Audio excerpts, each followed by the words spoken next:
Hi, everyone. This is Jewish Talk coming to you from NASA Community College on 90.3 WHBC, also streaming live on nccradio.org. This program is later archived on Spreaker.com. Guess what? This program is repeated on Sunday evenings at 11 p.m. as well. So, hi there. My name is Rabbi Pearl. Good morning, good afternoon, and good evening. This, of course, all depends on when you are listening and watching us. Gewalt, you can actually see us live. I'm waving. How can you see me? Well, go to Facebook Live, either at WHBC's page or my own at facebook.com, Anshul Pearl, and we will be more than happy to recognize you and to consider and talk about your comments. So, my friends, today I've decided to call our program Tough Talk on Tough Times. During the course of our program, we would like to address, with the eruption of anti-Israel protests on campuses, I will be discussing some of the crucial issues for all of us to consider. One of them, of course, is, isn't it paramount that we support free speech and allow students to protest? Another question that we hope to address is, how do I know when a protest against Israel's actions becomes anti-Semitic? Another issue that is very important, related, is where do ethics come from?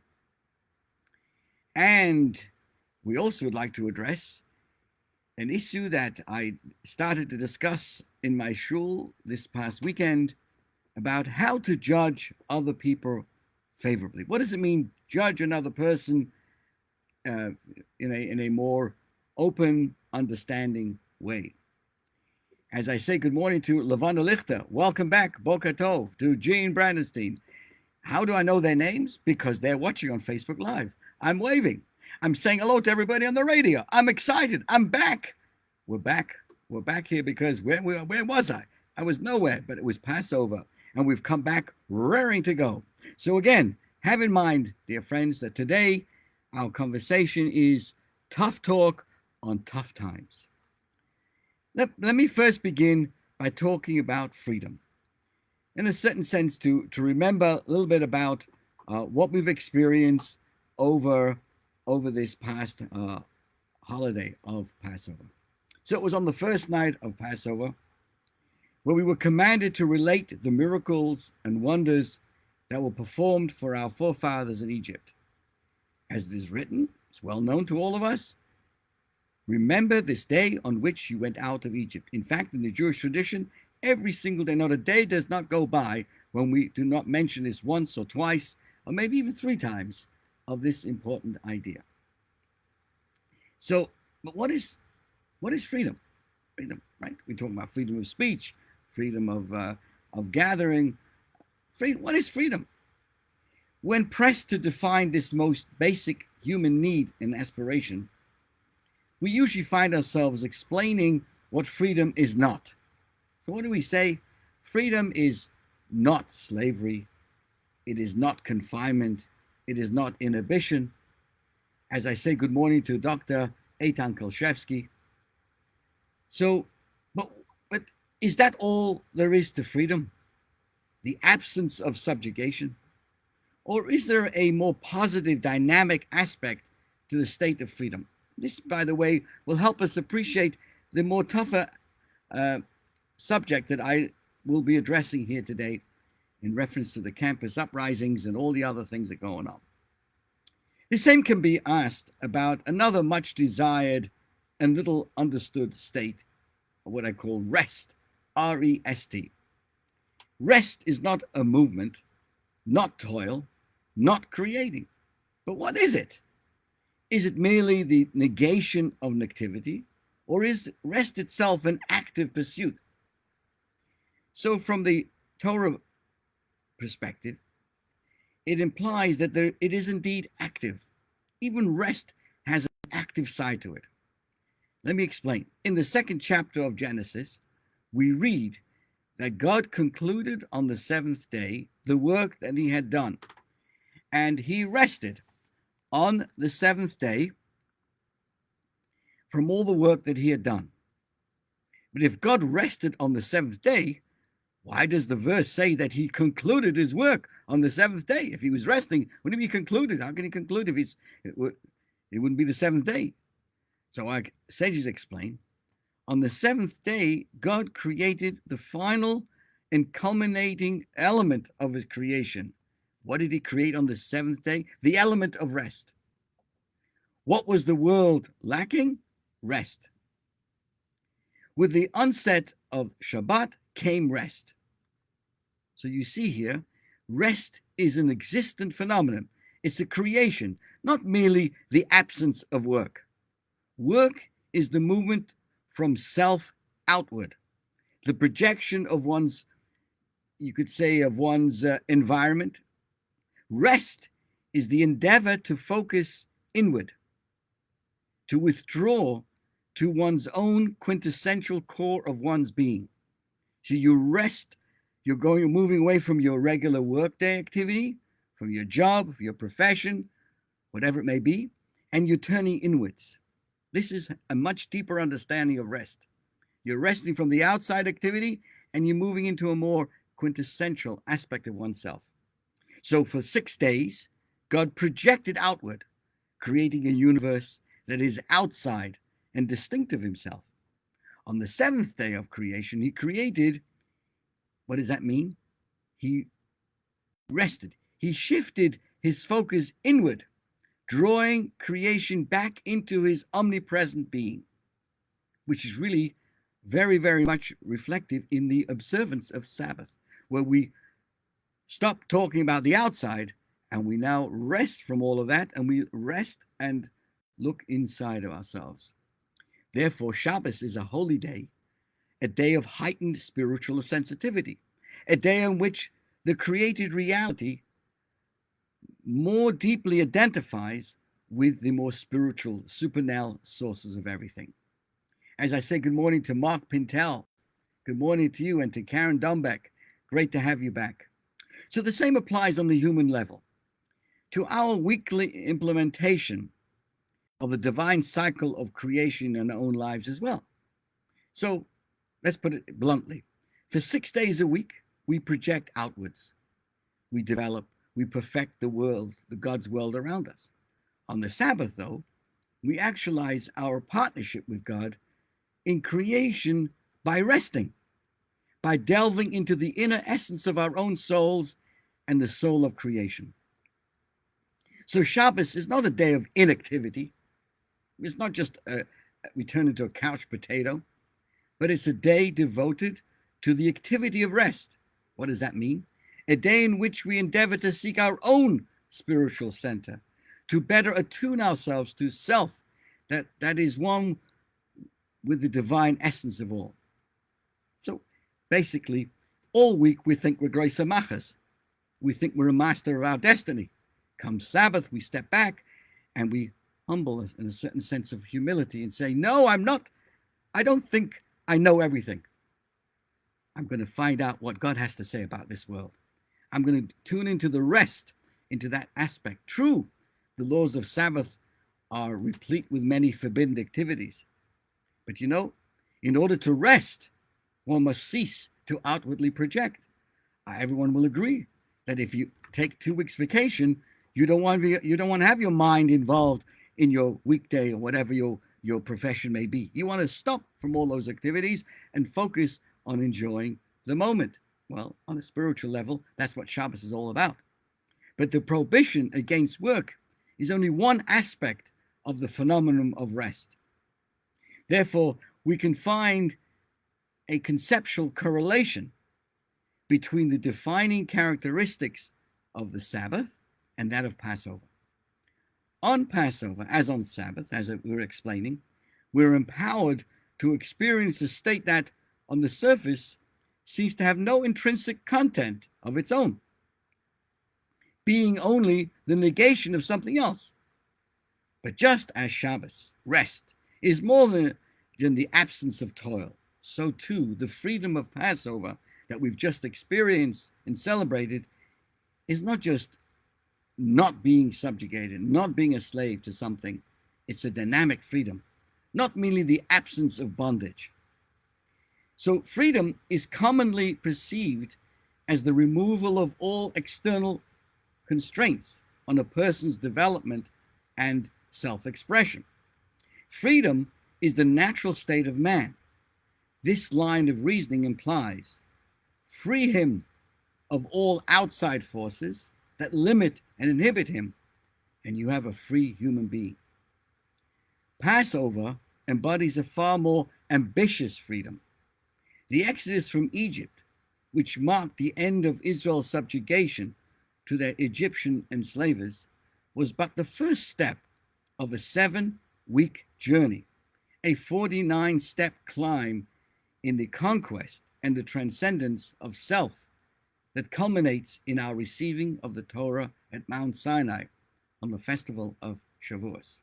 It wasn't just a physical freedom, get out of here, but it was a focused from that physical freedom to a spiritual focus of what Shavuos represents.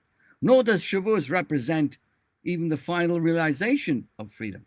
At Sinai, we were granted the potential and the challenge to attain yet a deeper dimension of liberty and self-transcendence. Therefore, Shavuos is only the festival, it is really the only festival, I should say, that has no calendar date. The Torah designates it not as a certain day of a certain month, as with all other holidays, but as the day that follows a 7-week count from festival of Passover. So it wasn't over until it was over.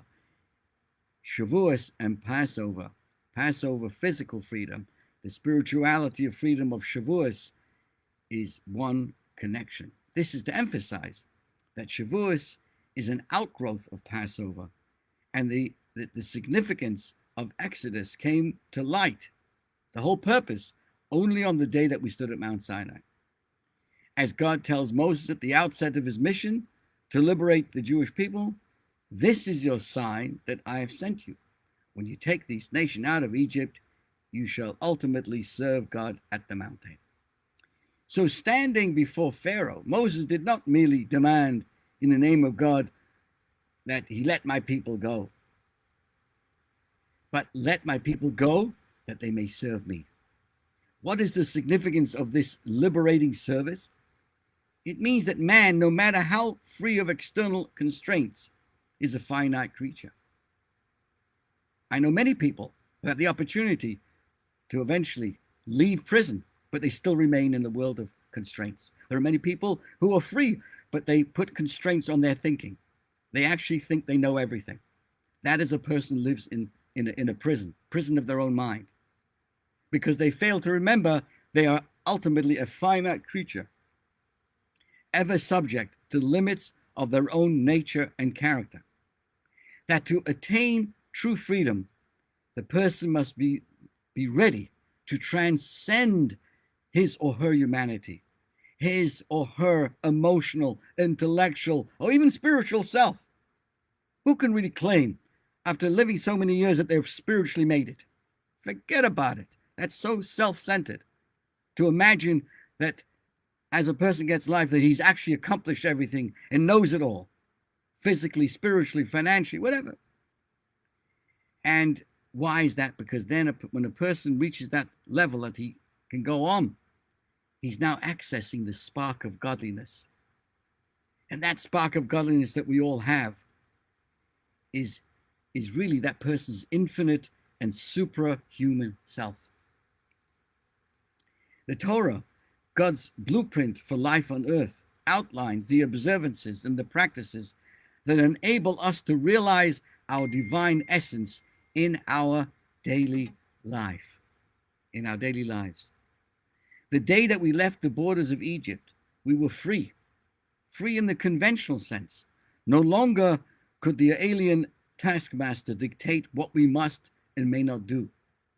We then proceeded to also free ourselves of the alien influences that constrained us from within the pagan habits in the mindset that centuries of subjugation to the deprived culture of the Egyptians that had imposed itself upon us, and our own inborn negative inclinations. Therefore, at Mount Sinai, we were empowered to strive for yet a deeper dimension of freedom, an active one, a freedom that is not just a negation of negative forces and influences, but the surmounting of our own positive psychic and behavioral patterns. Let me tell you, dear friends, there is nothing negative about our human potential, but we are capable of more, of raising our achievements to a level in relation to which yesterday's liberated self can be considered limited and subjective. Every single day, if we still stuck with our attitudes as yesterday and the day before, we are living in prison. Every day, another day, gives us a chance to liberate ourselves on many, many levels. Therefore, our sages tell us, in every generation, a person must see themselves as if they themselves have come out of Egypt. The Hebrew word for Egypt is Mitzrayim, which means Meitzar, the Hebrew word for boundaries. And the endeavor to free ourselves from yesterday's boundaries is a perpetual one. For freedom is more than the drive to escape foreign and negative inhibitors. No matter how free of them we are, we remain defined by the boundaries of self and self-definition. Therefore, coming from the great holiday of Passover, freedom is the incessant drive to pass over these boundaries, to draw on our divine, to draw on our infinite potential, to constantly overreach what we are. I share this with you, my friends, and I do thank everyone for the beautiful comments that we're receiving on Facebook as an introduction to some of the more, what I call, tough talk or tough subject that we have to deal with in today. And let me first begin. Obviously, we know what has recently happened, the eruption of anti-Israel protests on campus. And I want to share with you, I'm open, honest, I'm telling you, I don't have all the answers. I don't pretend to have all the answers. I just want to share some of the crucial issues for us to consider. Again, these past 2 weeks have seen an eruption of anti-Israel protests on university campuses across the United States, starting at Columbia University and spreading to Yale, Northwestern, UCLA, and beyond.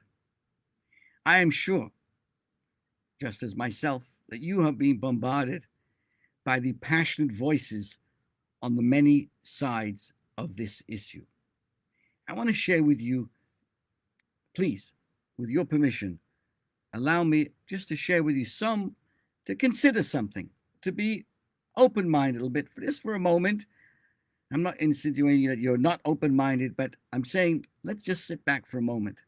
And many times I say to myself and to my wonderful congregation, the power of the Sabbath that we've been discussing allows a person to step back from the rat race of the continuity of day in, day out. As I came this morning to the program, I was listening to other good people speaking about the current events of today. And one of the things that hit me is the importance that if you don't catch something at the beginning, it eventually filters down. Or more appropriate words, when the fish starts to stink, it starts to stink from the head. A lot of the problems that we're dealing with these days, specifically with the students on campuses, is because the leaders of the many universities failed morally in so many ways to come out very clearly right away at the beginning after October the 7th. Wishy-washy, we see what happened with the congressional hearings in Washington, and this one had to leave and that one should be leaving, everything else. because there was no clear moral stand and say this was absolutely evil down to the last moment to go against it, eventually the students took over the show. When your leaders don't have a clear moral standard, it affects the students. So please have in mind some of these ideas I'd like you to consider. The first thing, of course, is, isn't it a paramount that we support free speech and allow students to protest? Sure, free speech is a pillar of American belief and law. None of these students would be allowed to do anything like that anywhere in those countries that they are talking about. Let's be clear about that. We see what goes on in those countries when they stand up against, the whatever the leadership of any particular country that I'm talking about. You can imagine how long that would last. So free speech is a pillar of American belief and law. Even if one does not agree with another's views, protecting one's right to express them is really an axiomatic to the American ethos. But here goes, just again, dear friends, I want you to think about this. But speech that is threatening to another person or a group of people is not protected as free speech. There is no doubt that much of the rhetoric on university campuses has crossed that line. Protesters have called for Israeli cities to be bombed, for Jewish students at Columbia to be attacked by terrorists. Additionally, individual Jewish students have been targeted and physically intimidated and even violently attacked. All of this puts much of the anti-Israel protests beyond the protection of free speech. Additionally, I'd like to add, private universities such as Columbia and Northwestern can create their own policies and rules. While protecting free speech is part of the equation, creating an environment that condemns and protests against racism and discrimination is also crucial. Imagine if the KKK wanted to protest in the middle of Columbia University, chanting that blacks are not welcome here, or if anti-gay groups were calling for homosexuals to be targeted and harassed. Would any university leader stand for this? Would anyone want to attend a university that allows this? Of course not. But yes, this is happening on university campuses targeting Jews. My first thought. Another thought. Aren't these protests against Israel not Jews? We should not equate the two. Like, this is against Israel, nothing to do with Jews. The stated reason for the protests is to condemn Israel's war against Hamas in Gaza. Additionally, protesters are calling on the United States government to discontinue supporting Israel. Isn't this legitimate? Why are people saying this is anti-Semitic? Sadly, much of the rhetoric of the protests has veered into anti-Semitism against Jewish students. While the intensity of the protests increased dramatically since April 17th, they have been raging since, truth is, it's been raging since Hamas's terror attack on Israel on October the 7th, 2023. Almost immediately after the attack happened, anti-Israel protests surfaced around the world and on university campuses. As Israel responded, and the protests grew. Since October the 7th, a study by the ADL found that 73% of Jewish college students stated that they've experienced or seen anti-Semitic incidents, ranging from anti-Semitic vandalism to threats of additional violence. Additionally, 44% of non-Jewish students also stated they have seen anti-Semitism on campus. These are astonishing numbers and show that anti-Israel hate has crossed the line to anti-Semitism. The core of the connection between anti-Israel hate and anti-Semitism is the centrality that Israel plays in Jewish identity. One cannot separate Israel from Judaism. The vast majority of the Jewish Bible describes the Jewish people's exit from slavery in Egypt to enter Israel, the promised land. The land of Israel is central to Judaism's sacred texts, prayers, and religious observances. Israel cannot be separated from Judaism. It's an integral part of it. Therefore, an attack on Israel is an attack against the Jewish people. This doesn't mean that one cannot disagree with specific policies of Israel. In fact, many of us support Israel, also disagree with many of Israeli policies. But once Israel is denied the very right to exist and is threatened, this becomes a personal and hateful attack on Jewish people. So, just to further this subject a little bit more, how do I know when a protest against Israel's actions becomes anti-Semitism?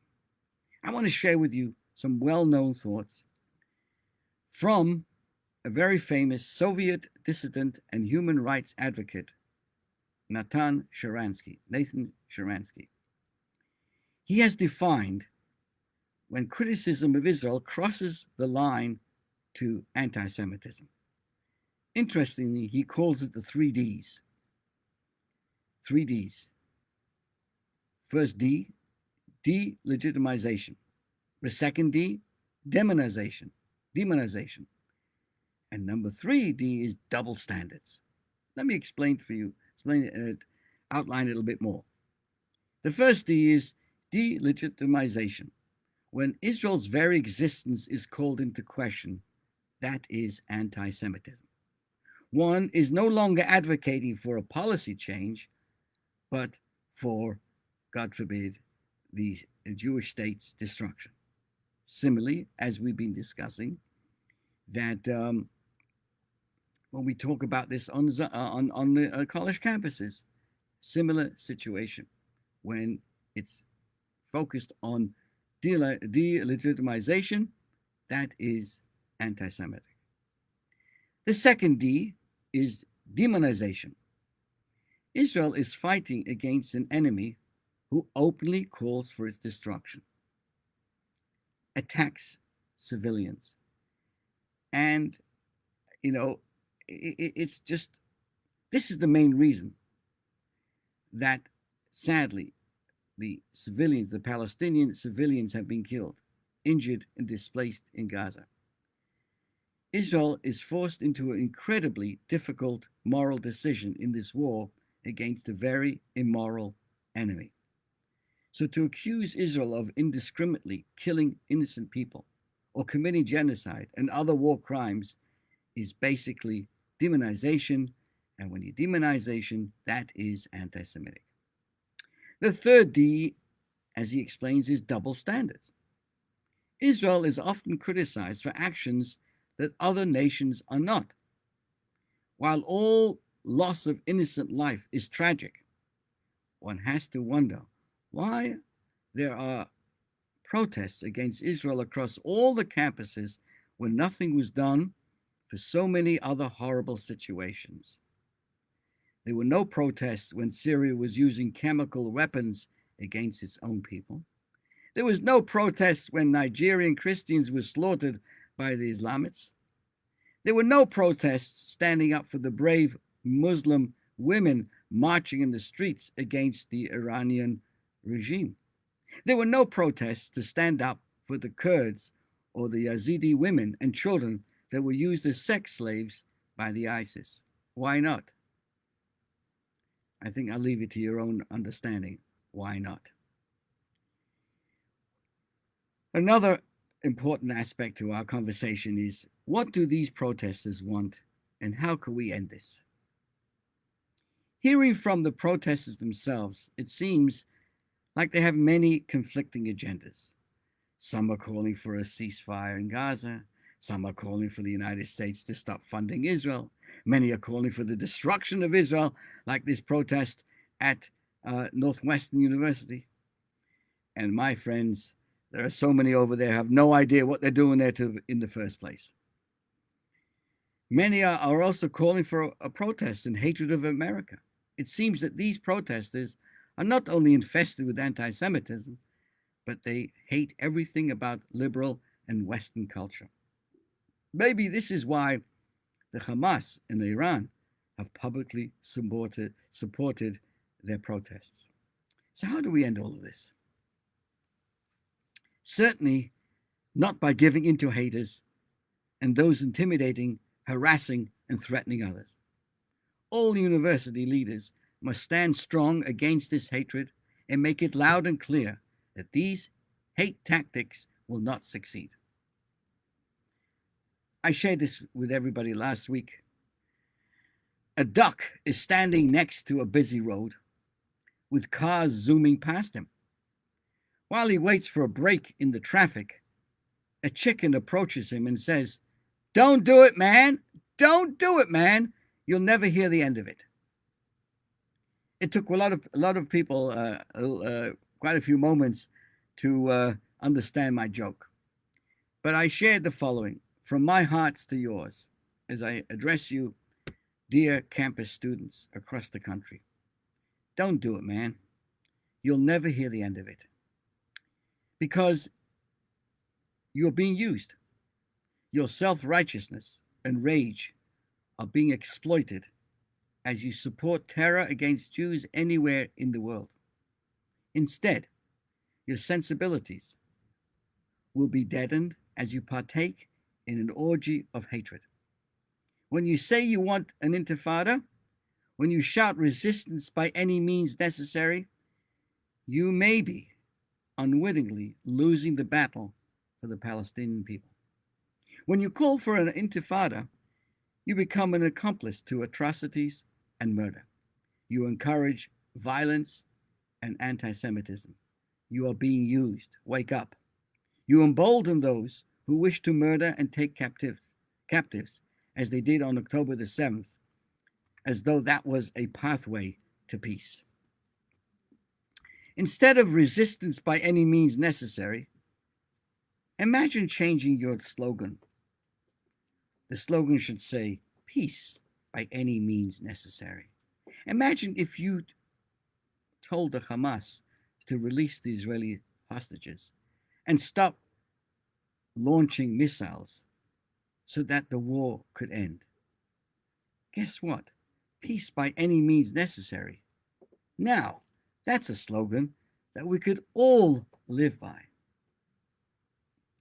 I'm taking a look now at my Facebook posts, and if you're listening on the radio and you want to see me live in the studio, I have a wonderful backdrop of WHBC. I'm honored and humbled to be able to come to you every Sunday from 8 to 9 a.m. called Jewish Talk. For those who are just joining us, and I want to say how much I appreciate your joining us both on the radio and on Facebook in so many different manners. And I also want to say thank you to all those who contributed to this station's annual fundraiser to help students with updating and upgrading their machinery and all the good things that WHBC provides young men and women as they take their place in this world. Now, this past Saturday, throughout this period until the holiday of Rosh Hashanah, every Shabbos, every Saturday, after the Mincha service, we add a section of Pirkei Avos. Pirkei Avos is one of the studies that Dr. Kolshevsky is an expert in, amongst many other things. It's the whole 6 chapters of outlining the living a life of morals and ethics. And each week, chapter 1, chapter 2, 6 of them, it's repeated. What's interesting about this particular section of the Mishnah, it opens up by emphasizing that Moses was given the Torah at Mount Sinai. He passed it to Joshua. He passed it to on through the generations. It points out, as I say good morning to Robin Rosenberg, we missed you. It introduces living a life of ethics and moral standards by telling us the transmission that speaks about that we trace all these teachings back to Mount Sinai. And the question well-known question is, why did the author of the Mishnah, Rabbi Yehuda Hanassi, put this chain of transmission, emphasize this chain of transmission here? This is not the first section of the Mishnah. There are many hundreds and hundreds of teachings beforehand. Why not introduce the entire Mishnah study with this introduction? But everything came from Mount Sinai. Would have made more sense to put this at the beginning of the Mishnah. Excuse me. Think about this. This section, chapters of the fathers, as it's called, Pirkei Avos, is all about morals and ethics. When we study any area of all the other Mishnahs, the truth is, you can easily see, that the subjects at hand are from God's Torah. The subject matter, how it's dealt with. But when it comes to moral and ethical values, one actually can become somewhat confused and actually believe that when it comes to morals and moral standards and ethical interrelationships with people, that maybe my source of all this can come from the human world around me. Somehow that the human beings can come up with the levels of ethical standards. For this reason, explain our sages, that specifically when it comes to morals and values and ethical living, we have to emphasize very clearly that the source comes from Mount Sinai, comes from God, just like any other area of Torah, like we would talk about the Sabbath and the Passover. You see, from the world around us, there's also, the world boasts about morals and ethics and civilities. But you can see today, my friends, the results of moral standards and ethical levels when it comes from the world around us. And why have they failed, as we see on the campuses and other areas of life, where there's no boundaries anymore, because people think they're smart. They think that they can make up their own what is considered an ethical and a standard of living. See, our morals are very different from the world's. There's an emphasis that true morals must come from the Almighty God Himself, who is infinite and unchangeable, and an unchangeable wisdom. One would expect that institutions offering higher education would also be places of higher morals. In reality, we are seeing that today's colleges, universities, are unusually devoid of any morals, of ethics, and even basic civilities, more than most other places. This is because when the human mind is free of God's direction, it will go astray. We don't need a better example than Nazi Germany. We must remember that I just read, actually, tomorrow is International the Holocaust Memorial Day, that in that Wannsee conference, when a group of men got together for the final solution, God forbid, amongst those men in Nazi Germany were so many with the highest level of education, doctorates, PhDs. When a person believes in themselves, they can actually make nice mistakes, grubber mistakes, as we see so often. We must remember that our only source of good, pure, and true guidance comes from Torah, comes from God. We should be wary when someone's credentials for counseling that come from beliefs and theories that are products of warped and corrupted human minds. So let us, at this moment, remind ourselves to embrace of the great gift given to us and experience the freedom it provides when our source of living comes from Hashem. And may we be revealed in ways where we say, Atzas Hashem hi sakum. So again, in this manner, and the highlight of our program today is tough talk on tough times. Let's continue that as well. As we all know, for the first time in history, Iran directly attacked Israel, shooting over 300 missiles and drones in a massive attack that was, thank God, repelled by Israel. The sky lit up in the night as the Israeli defense systems intercepted these targets. And we also thank Hashem for the support given by America and England and even countries closer to that area. We have witnessed the brutal massacre of October the 7th. There were violent kidnappings and the humane violation of women, virulent anti Semitism, and worldwide protests, and now unprecedented attacks as well on the land of Israel. So, from where can we find the resilience to overcome this at this time? Think about this. This menacing threat arrived just as we were about to celebrate the holiday of Passover. The Haggadah that we all sat down and used at the Seder was written not as an ancient history book, but rather as a living guide to life today. As I say good morning to Jeffrey Hirsch and to Linda Zellickson and everyone joining us.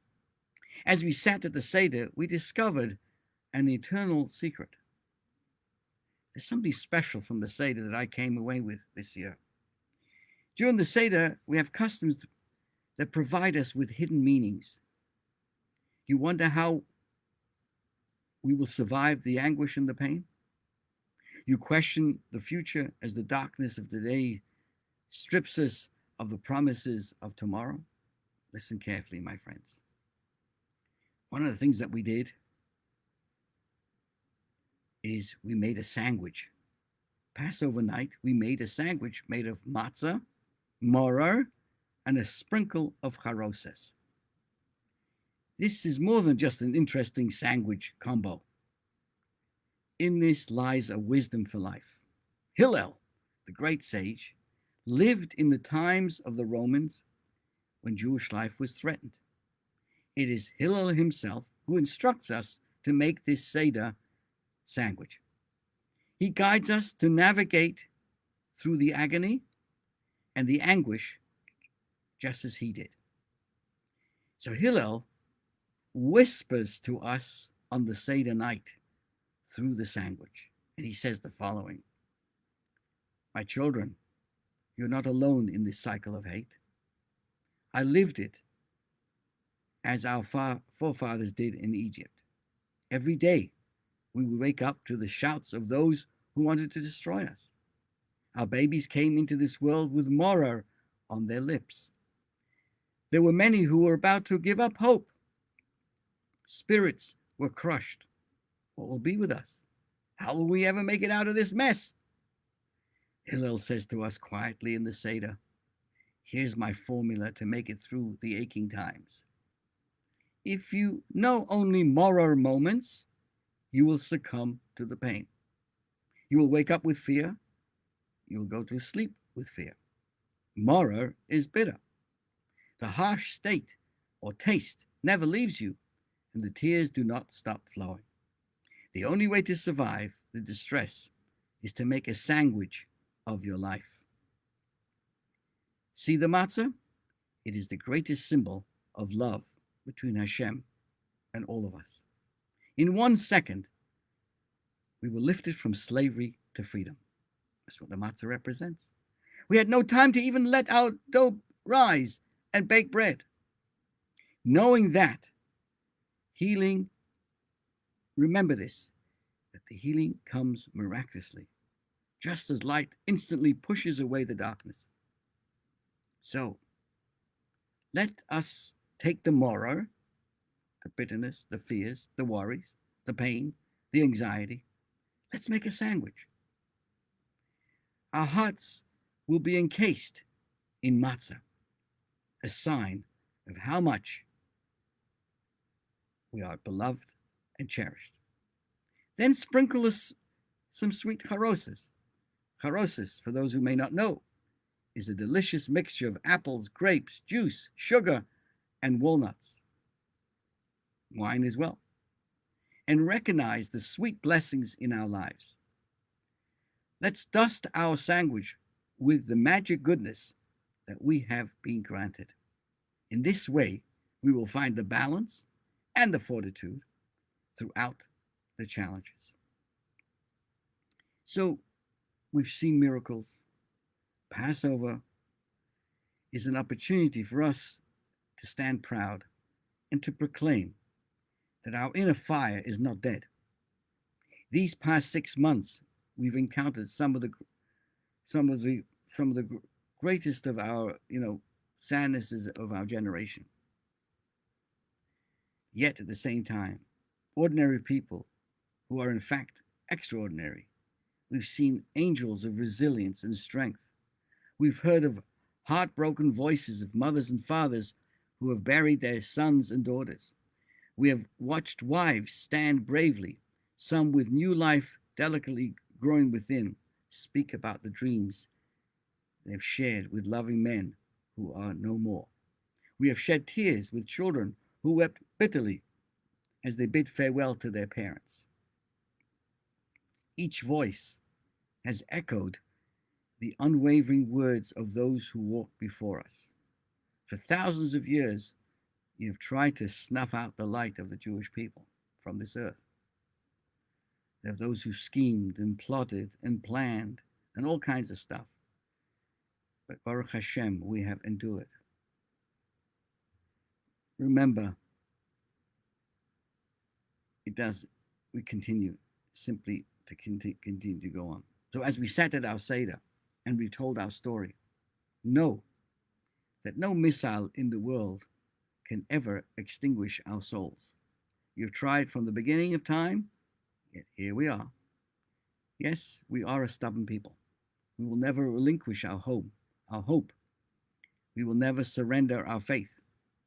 We are determined to live. This is our story now and forever.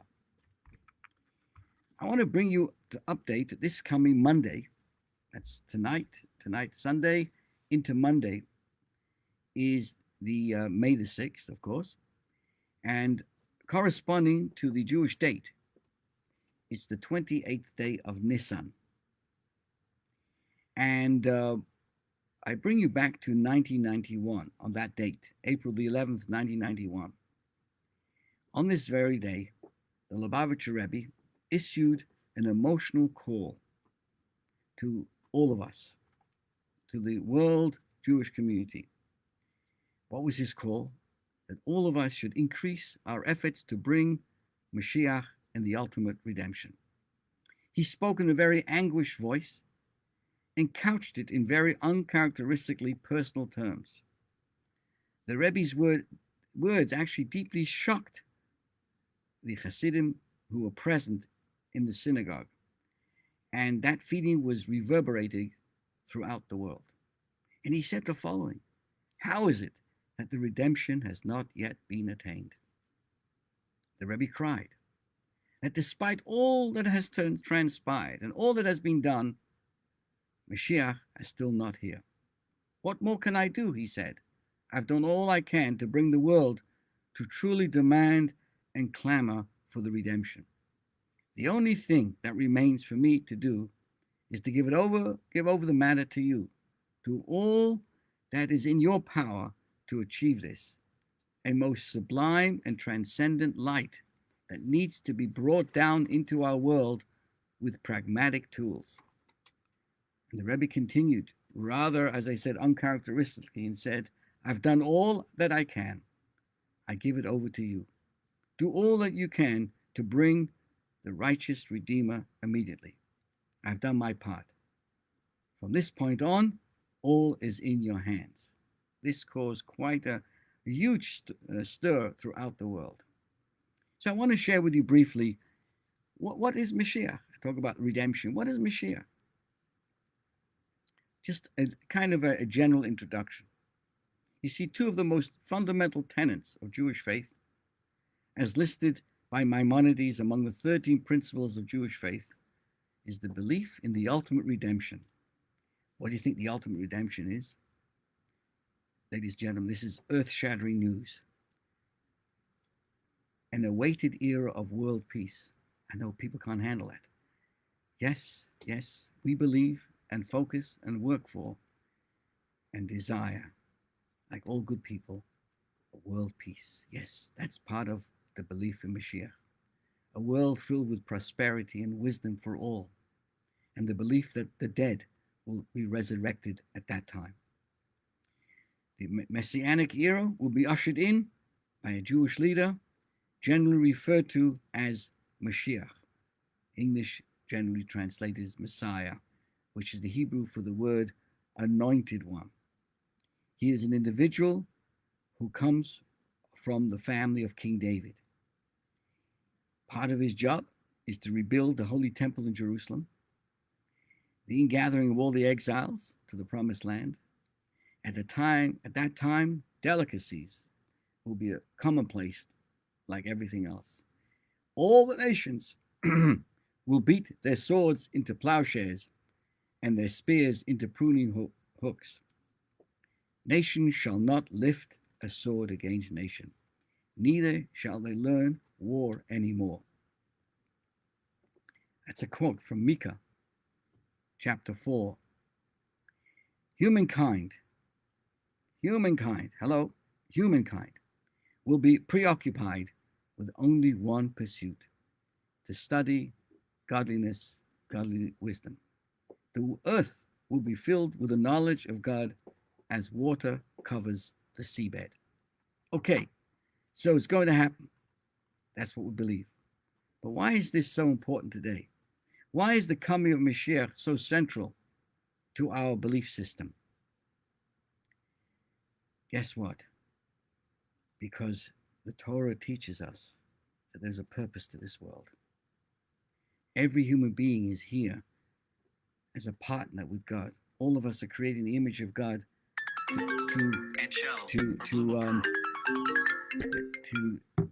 to make this world a better place. So in the Messianic era is going to be this actualization of this perfect world. Not apocalypse, I hope I'm saying it right.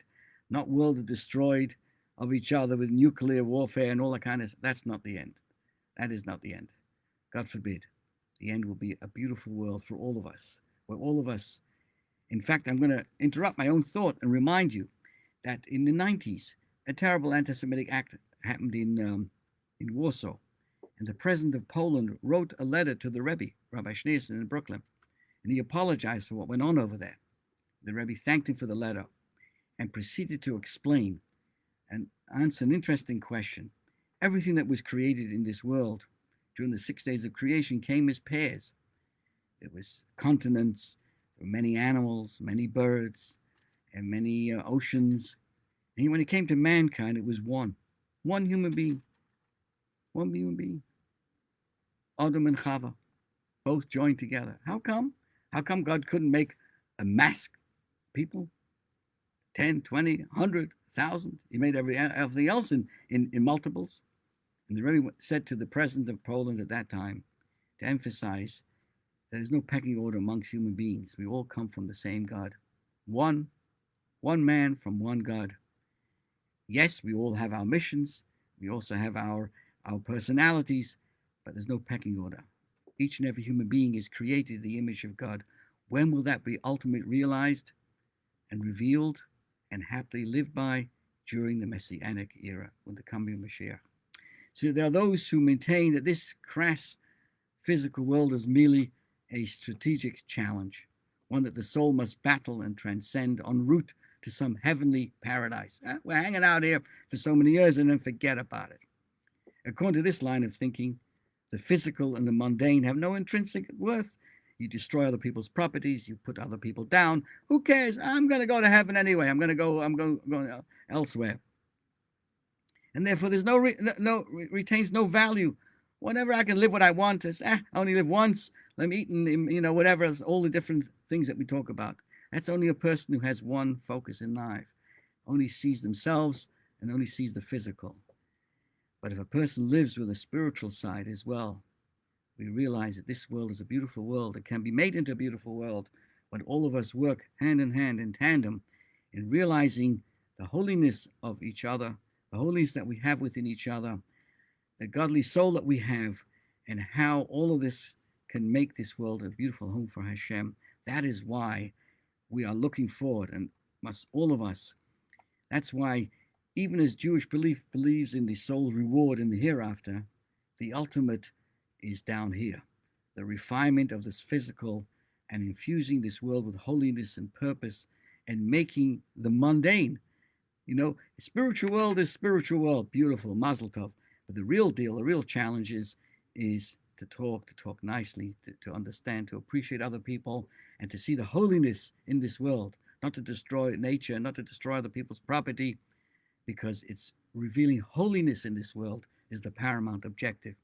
It is the sanctification of the human body and the world at large that constitutes the very purpose of this creation. So from the dawn of time, God envisioned that this world that he created could be a dwelling place for God, for godliness. And he put us here to fashion this home. We're all, how do you call it, art directors, or we're all, we're here. We're all maitre d', so to speak, to be able to transform darkness into light. And soon the day will come when Hashem's glory will be revealed in this world, and each and every one of us will enjoy the fruits of our millennia-long work, the end product of our labor and love. At that time, the curtain will be ripped aside, and everybody in the world will live in peace and perceive godliness. And it will be the culmination of this master plan of goodness and kindness. So let us all act. Remember, one good deed will make such a big difference for the entire world. This is your host, Rabbi Pearl. Thank you. Have a wonderful, safe week. Shalom and Am Yisrael Chai.